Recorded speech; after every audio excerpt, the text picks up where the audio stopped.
3 weeks had passed since the first meeting, and the cultural exchange continued in the sterile conference rooms of the Zephyrian station. Lisa Bennett grew frustrated with trying to explain human concepts through words alone. The Zephyrians listened politely to every explanation, but their harmonic responses showed they understood nothing about art or beauty or creativity. During the morning session, Lisa made a decision that would change everything. High Coordinator Velthara, I request permission to demonstrate human artistic creation rather than just describe it. Perhaps seeing the process will help your people understand better than hearing about it. Velthara consulted with her advisors through rapid harmonic exchanges. This demonstration would serve a useful analytical purpose. We grant permission for you to perform this creative process under observation. Lisa smiled and gathered her art supplies from the Aurora. She had brought paints and canvas, hoping for exactly this opportunity. 2 hours later, she stood in the human quarters with an easel set up, while several Zephyrian observers watched from a respectful distance. Among them was the young scientist Kethamore, whose crystalline form had been flickering with unusual colors whenever humans were present. I'm going to paint a landscape from my homeworld, Lisa explained as she squeezed bright colors onto her palette. This isn't meant to record information or serve any practical function.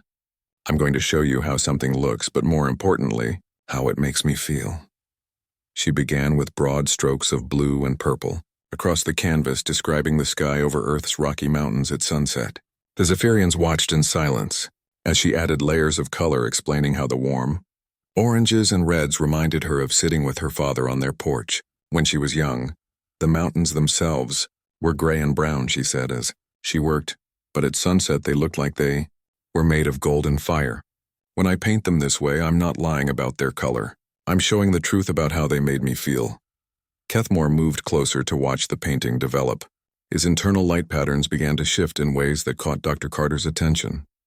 The young Zephyrian's harmonic frequency started changing from the steady mathematical tones of his people to something more complex and varied.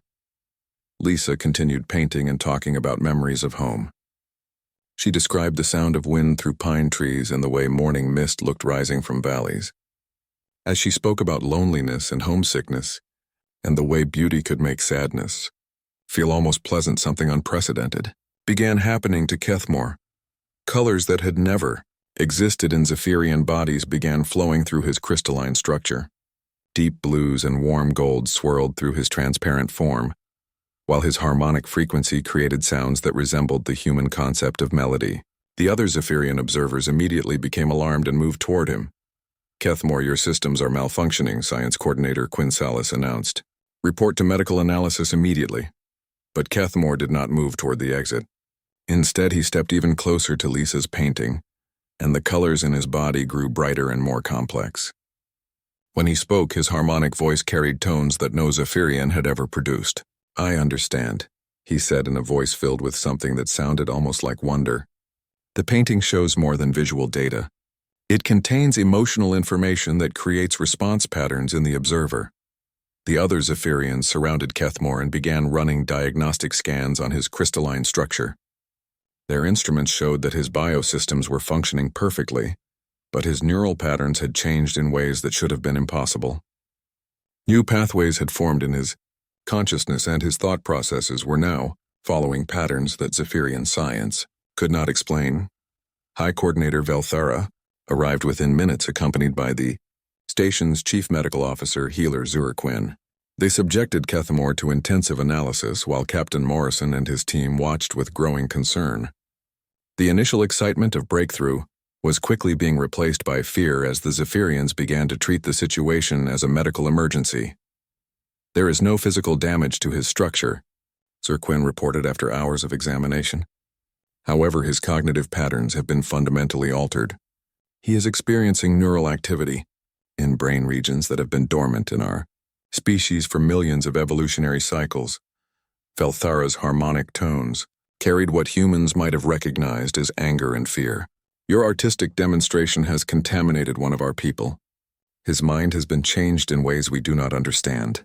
This cannot be allowed to continue. Captain Morrison tried to maintain diplomatic calm. High Coordinator, we had no knowledge that human art could affect your people in this way. We meant no harm and were willing to help you understand what's happening. but the Zephyrians were already moving into crisis mode. Security teams escorted the humans back to their ship while medical teams continued studying Kethmore. Emergency sessions of the ruling council began as leaders debated whether human presence represented a biological threat to their civilization. Dr. Carter managed to speak briefly with Kethmore before the security restrictions took effect. The young Zephyrian's appearance had stabilized, but colors still flickered occasionally. Through his crystal structure and his voice carried musical qualities that seemed to surprise even him. "I feel things that have no names in our language," Kethmore told Carter. "When I look at the human painting, I experience something that is neither logical analysis nor system malfunction. It is as if new areas of my consciousness have awakened that I never knew existed." "Can you describe what you're feeling?" Carter asked. Kethmore was quiet for a long moment, and when he responded, his harmonic voice carried something that sounded remarkably like human emotion. "Joy," he said finally. "Sadness, wonder. The painting makes me want to create something beautiful myself, even though I do not understand what beauty means or why I should want to create anything at all." That night, the human crew remained confined to their ship while emergency meetings continued on the Zephyrian station. They could monitor the harmonic communications, and the translation systems showed that the aliens were deeply divided about how to respond. Some wanted the humans expelled immediately, while others argued for continued study of this unprecedented phenomenon.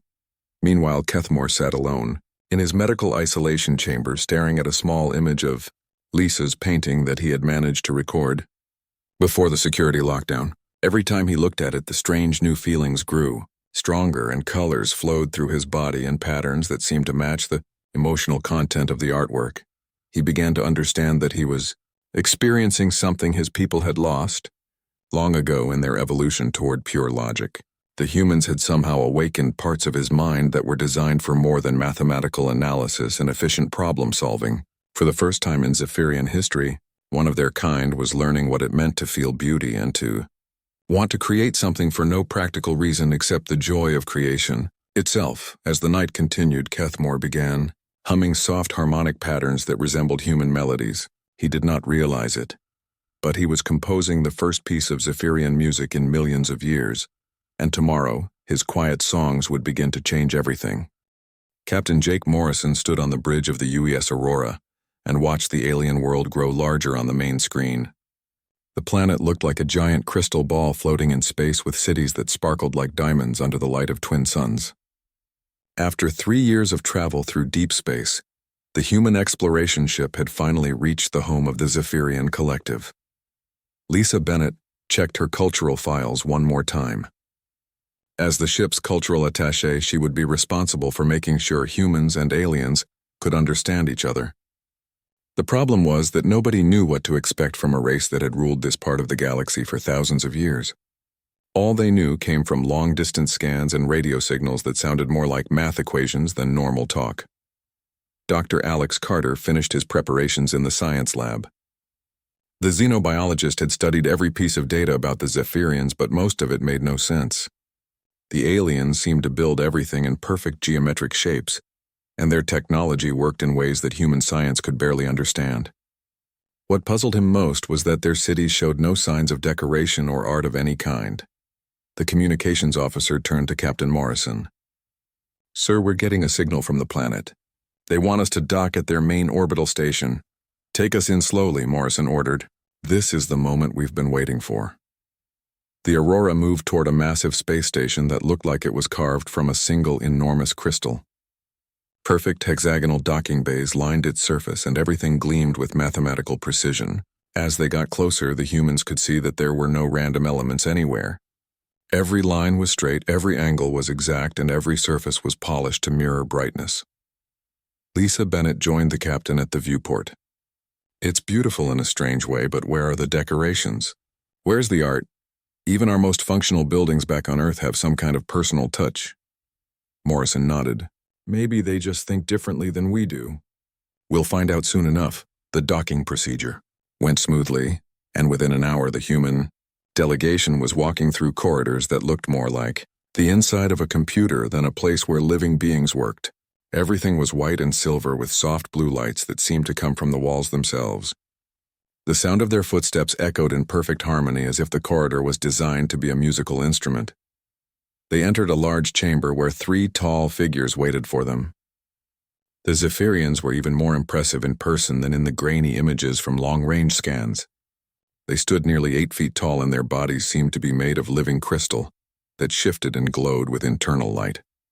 Their faces had no features that humans could recognize, but somehow, they radiated intelligence and awareness. The tallest of the 3 stepped forward, and when it spoke, the words came as harmonic tones that the translation device converted into human speech. I am High Coordinator Velthara. We welcome the humans to our domain.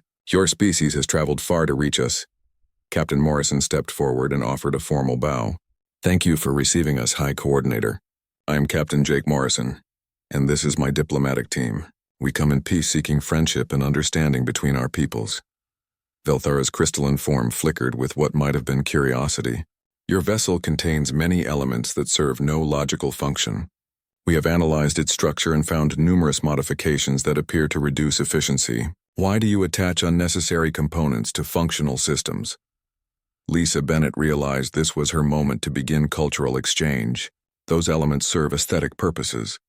They make our ship more pleasing to look at and help our crew feel more comfortable during long journeys. The 3 Zephyrians exchanged harmonic tones that sounded like a musical conversation. Finally, Velthara responded, We do not understand this concept of aesthetic purpose. All components should serve maximum efficiency. Please explain why you would deliberately reduce function for no logical gain. Dr. Carter stepped forward. Perhaps we could demonstrate rather than just explain. Our cultures clearly developed in different ways, and showing might work better than telling. Another Zephyrian moved forward. I am Science Coordinator Quinn Salas. We would be interested in observing human decision-making processes.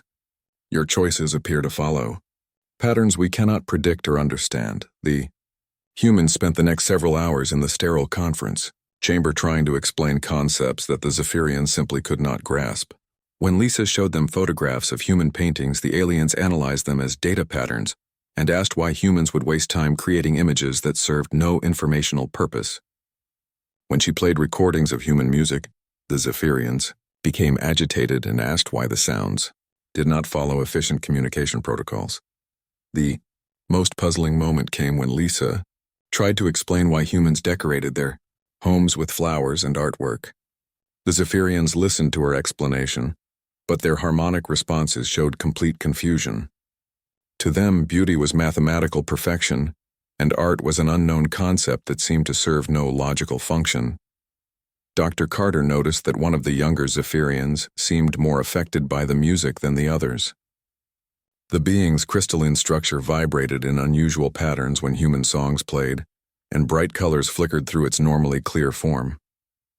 When Carter pointed this out, the young Zephyrian quickly returned to normal patterns, and the older ones dismissed it as a minor harmonic stabilizer malfunction. As the day ended, the humans returned to their ship with mixed feelings.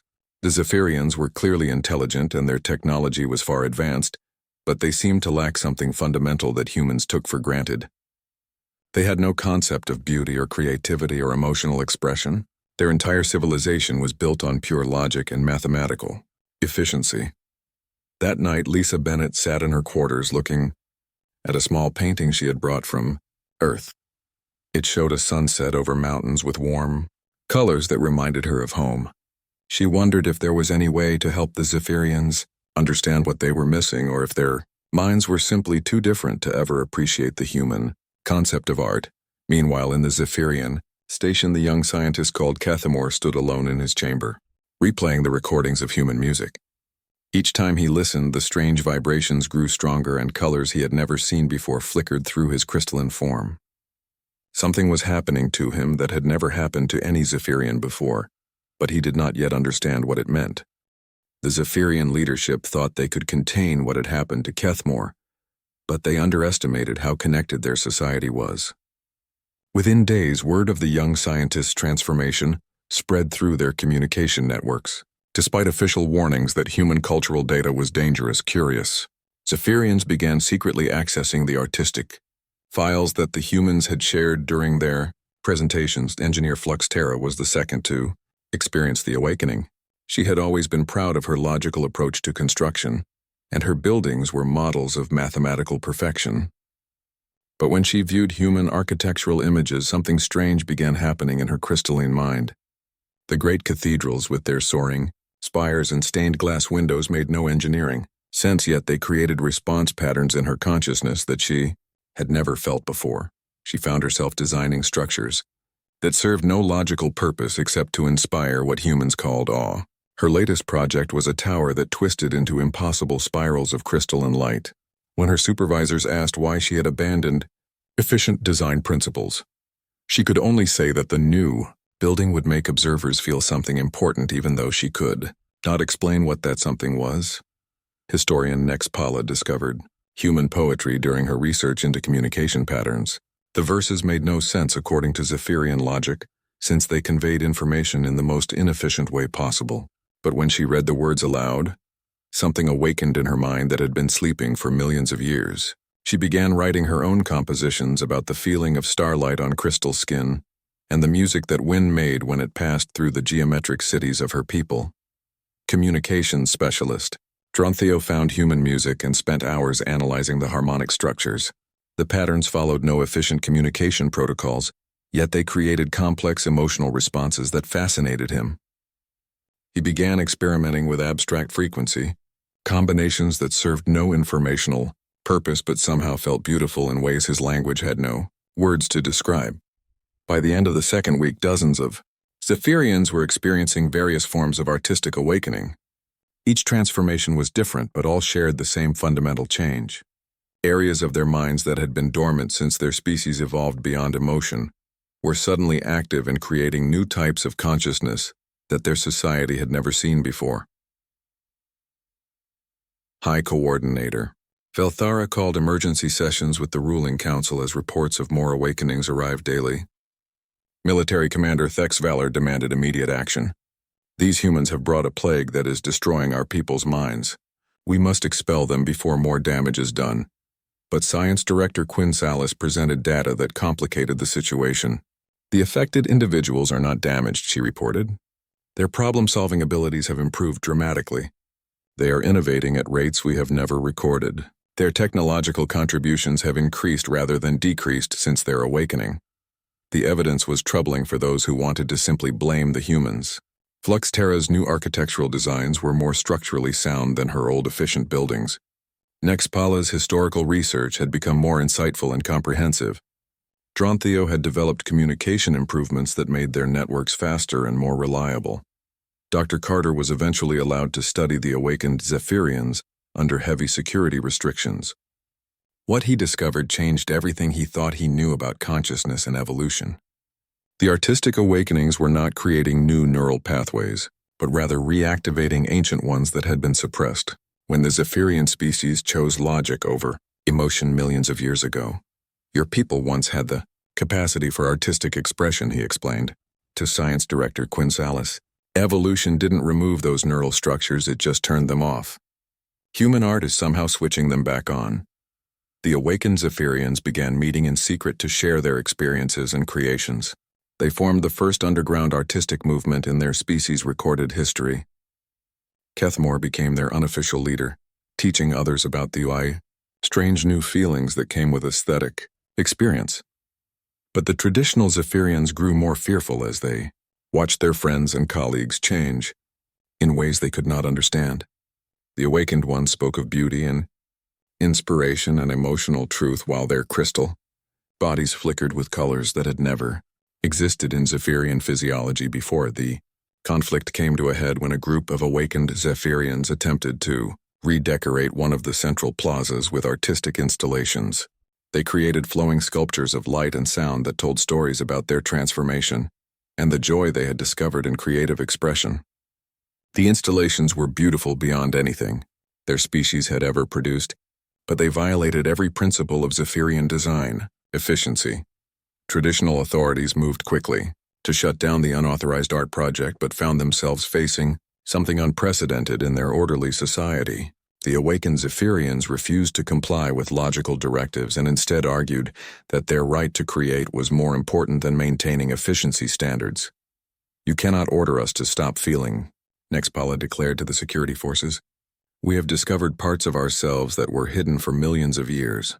Would you force us to become incomplete again?" The standoff attracted hundreds of observers, and many of them began experiencing their own awakenings as they witnessed the passionate artistic expressions of their transformed friends.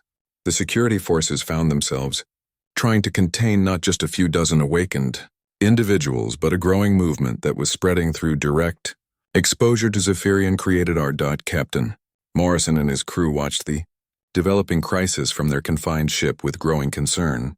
They had come seeking peaceful contact with an advanced alien civilization, but instead had triggered what looked like the beginning of a civil war between two fundamentally different ways of thinking and being. Lisa Bennett felt responsible for starting the transformation when she painted that first landscape. "Maybe we should just leave," she suggested during a tense meeting with her colleagues. "We never meant to cause this kind of disruption to their society." But Dr. Carter disagreed. "We can't undo what's already happened, and leaving now might make things worse.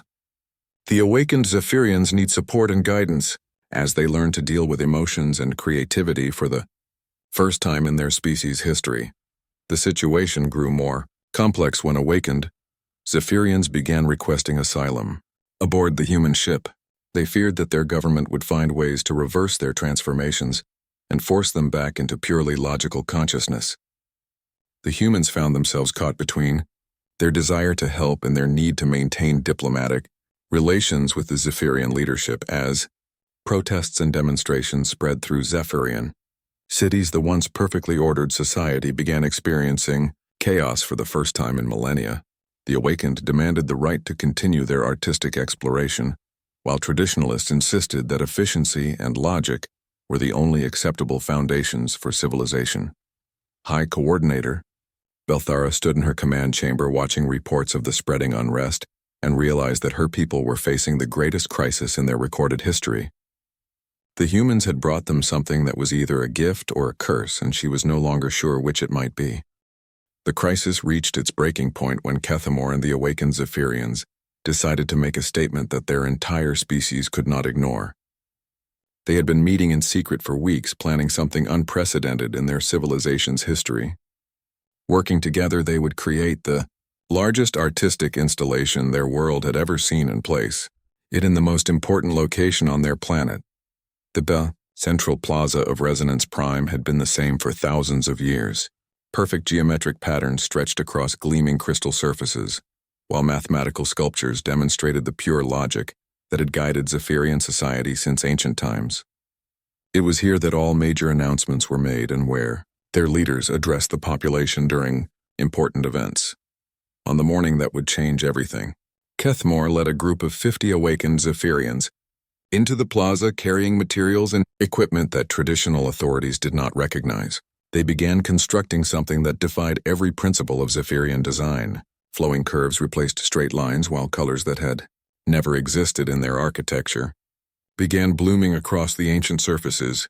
The installation grew throughout the day as more awakened Zephyrians joined the project. They created sculptures that moved and changed shape, while generating harmonic frequencies that turned the entire plaza into a musical instrument. Light patterns danced through crystal formations telling stories of awakening and transformation, and the discovery of beauty in a world that had forgotten how to feel. Security forces surrounded the plaza but found themselves uncertain how to respond. The awakened Zephyrians were not breaking any specific laws, since no laws existed to govern artistic expression. Their society had never needed regulations about creativity, because creativity had not existed until the humans arrived. As news of the installation spread through the city, thousands of Zephyrians came to see what was happening. Many arrived intending to support the authorities and demand that the awakened ones stop their disruptive behavior. But when they entered the plaza and experienced the full impact of Zephyrian-created art, something extraordinary began happening on a massive scale. The installation was designed specifically to trigger artistic awakening in their species. Every color and sound and movement was calculated to activate the dormant neural pathways that human art had first revealed. As traditional Zephyrians walked through the transformed plaza, their crystalline bodies began flickering with new colors, and their harmonic voices started producing sounds they had never made before. Fluxterras, architectural elements created spaces that felt sacred and inspiring. Nexpala's poetry flowed through the air as spoken-word performances that made listeners understand emotion for the first time. Drontheo's musical compositions filled the plaza with harmonies that spoke directly to hearts that were just learning how to feel. The mass awakening spread like wildfire through the watching crowds. Thousands of Zephyrians who had lived their entire lives in logical efficiency suddenly found themselves overwhelmed by beauty and wonder and the indescribable joy of aesthetic experience. Their transformation was so dramatic that observers could see waves of color flowing through the gathered population as mind after mind awakened to possibilities they had never imagined.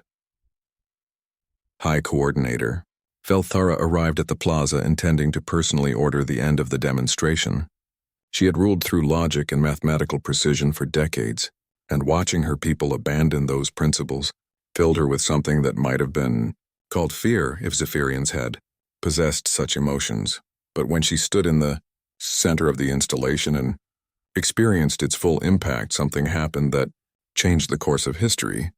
Colors cascaded through her crystalline form for the first time in her long life, while sounds she had never heard before filled her consciousness with indescribable beauty. The experience of aesthetic pleasure and emotional depth overwhelmed her precisely, ordered mind, and she finally understood what the humans had brought to her people.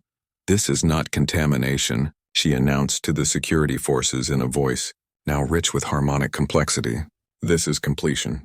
We have been living as only half of what we could be." But military commander Thexveller and his supporters refused to accept what they saw as the destruction of everything their civilization had built. As the artistic awakening spread through the population, he gathered his most loyal followers and attempted to seize control of the government. The resulting conflict was unlike anything in Zephyrian history because it was not just a battle of weapons and tactics, but a war between two completely different ways of understanding existence itself. Thexvaller's forces moved to destroy the installation and arrest all awakened Zephyrians. They believed that removing the source of artistic contamination would allow their society to return to its previous state of logical purity. But they had not anticipated the creativity and passion that now drove their opponents. Captain Morrison and his crew found themselves in the middle of an alien civil war that they had inadvertently triggered. When awakened Zephyrians requested help, defending their right to feel and create, the humans faced an impossible choice between remaining neutral and supporting the side that shared their values. Lisa Bennett made the decision that would define her role in history.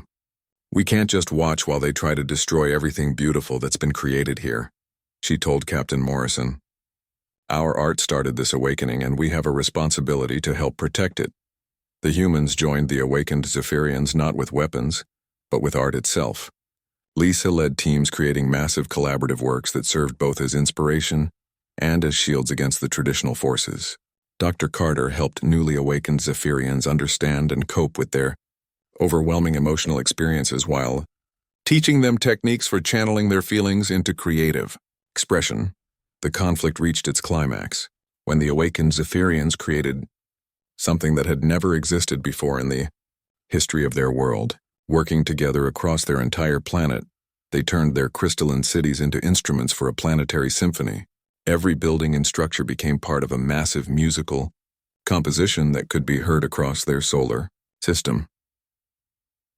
The symphony told the story of their species' journey, from pure logic through awakening to the integration of thought and feeling.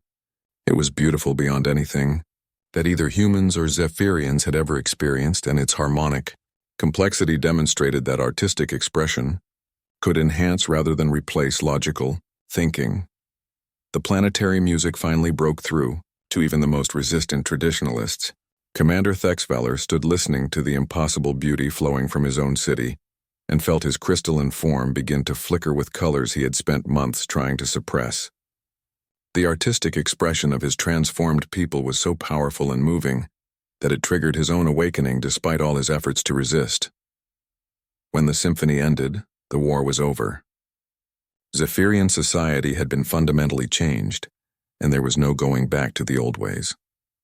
The integration of logic and creativity had proven itself not just possible but superior to either approach alone. Their civilization had evolved in a matter of months beyond anything they had achieved in millennia of pure rational thinking. High Coordinator Velthera addressed her transformed people from the artistic plaza that had become the symbol of their revolution. "We are no longer the same species we were when the humans arrived," she announced in harmonies that would have been impossible for her old logical mind to produce. "We have become something greater than we ever imagined we could be." 6 months after the First Awakening, Zephyrian society had transformed into something that neither species could have imagined when the humans first arrived. The rigid mathematical cities now flowed with organic curves and living art that responded to the emotions of their inhabitants. Technology that had been purely functional for millennia now incorporated aesthetic elements that made it more beautiful and somehow more effective at the same time. Kethmore had become the bridge between the old Zephyrian way and the new awakened consciousness. His laboratory was filled with three-dimensional harmonic sculptures that served both as artworks and as scientific instruments. He had discovered that beauty and function were not opposites but partners that enhanced each other in ways that pure logic alone could never achieve. His latest creation was a crystalline garden that grew and changed based on the collective dreams and emotions of everyone who visited it. The living artwork demonstrated how individual creativity could combine into something larger and more magnificent than any single mind could conceive. Humans and Zephyrians worked together to tend the garden, learning from each other as they watched new forms of beauty emerge from their collaboration. High Coordinator Velthara had transformed herself along with her title. She now called herself Velthara the Inspired and worked with human teachers to establish the Academy of Synthesis, where both species could explore new forms of artistic and scientific expression. The Academy became the most important institution on the planet as students learned to integrate logic and creativity in ways that pushed the boundaries of what either approach could accomplish. Alone, Dr. Carter published his research about the neurological changes in awakened Zephyrians, and the results amazed scientists from both civilizations. The transformation had not just unlocked emotional capacity, but had enhanced pattern recognition, improved memory, and increased cognitive flexibility in ways that made the awakened Zephyrians more capable than they had ever been before. They had not lost their logical abilities, but had gained something that made those abilities more powerful and effective. Lisa Bennett established the first interspecies arts exchange where humans and Zephyrians collaborated on works that neither species could have created alone. Human emotional expression combined with Zephyrian harmonic precision produced artworks that became legendary throughout their region of the galaxy. Other alien civilizations began requesting contact with humans after hearing about the remarkable transformation that had occurred on Resonance Prime. The integration of art and science produced technological breakthroughs that revolutionized both civilizations. Zephyrian efficiency enhanced by human creativity led to innovations in faster-than-light travel, quantum communication, and energy, systems that worked on principles neither species had understood before their collaboration began. The awakened Zephyrians discovered that inspiration and intuition could guide logical analysis toward solutions that pure mathematics might never find. Captain Morrison found himself working as an equal partner with Captain Velthara as they planned the next phase of their joint mission.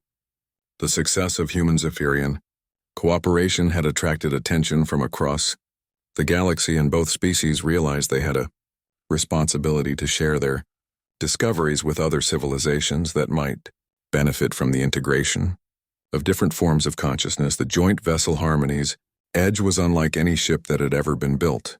Its hull was decorated with living art that constantly evolved and responded to the emotions and experiences of its crew. Human engineering combined with Zephyrian crystal technology created a ship that was both more beautiful and more capable than anything either species could have built alone. The crew was carefully selected to represent the best of both civilizations. Human artists worked alongside Zephyrian scientists, while awakened Zephyrians taught humans new ways to perceive beauty and harmony. The ship itself became a traveling artwork and laboratory where the ongoing collaboration between species continued to produce new discoveries and creations. As they prepared for launch, Kethmore completed his masterpiece in the crystalline garden. The sculpture was designed to grow and change based on the collective dreams and aspirations of both species. It stood as a monument to the moment when humanity's gift of artistic expression had awakened something that had been sleeping in Zephyrian minds for millions of years. The final scene before departure showed something that would have been impossible just months before. Human and young Zephyrian children played together in the garden, creating spontaneous art as naturally as breathing. They painted with light and sound and crystal formations, while their laughter created harmonies that made the garden bloom with new colors and shapes. The children represented a future where the boundaries between logic and creativity between different species and cultures had dissolved into something beautiful and unprecedented. They were growing up in a world where scientific discovery and artistic expression were partners rather than competitors, and where collaboration between different forms of consciousness opened possibilities that neither could achieve alone. Captain Morrison stood with Captain Felthara, watching the children play and create while their ship prepared for its maiden voyage. "When we first arrived, I thought we were just making contact with another civilization," he said. "I never imagined we would help create an entirely new form of consciousness." Velthara's response carried harmonies that blended human emotional expression with Zephyrian logical precision. "Your species brought us the missing pieces of ourselves that we had lost so long ago we forgot they ever existed. But the gift was not one-sided. Together we have become something greater than either of us could be alone." The Harmony's edge launched toward distant stars, carrying its mixed crew of humans and awakened Zephyrians on a mission to find other civilizations that might benefit from their discoveries. Behind them, the crystalline cities of resonance Prime glowed with new colors while the garden continued to grow and change, reflecting the dreams of two species that had learned to see the universe through each other's eyes. As they traveled through hyperspace, the ship's living artwork responded to the hopes and aspirations of everyone aboard. The crew worked together, creating new forms of beauty, while exploring scientific principles that might lead to even greater discoveries. They had become living proof that consciousness could evolve, and that collaboration between different ways of thinking could produce results that transformed entire civilizations. The story of humanity's art-breaking alien minds and remaking their culture was just beginning. Across the galaxy, other species would soon learn that creativity and logic were not enemies, but partners in the endless quest to understand and improve the universe. The revolution that began with a simple painting of Earth's mountains would eventually spread to transform countless worlds as consciousness itself evolved toward new and greater possibilities.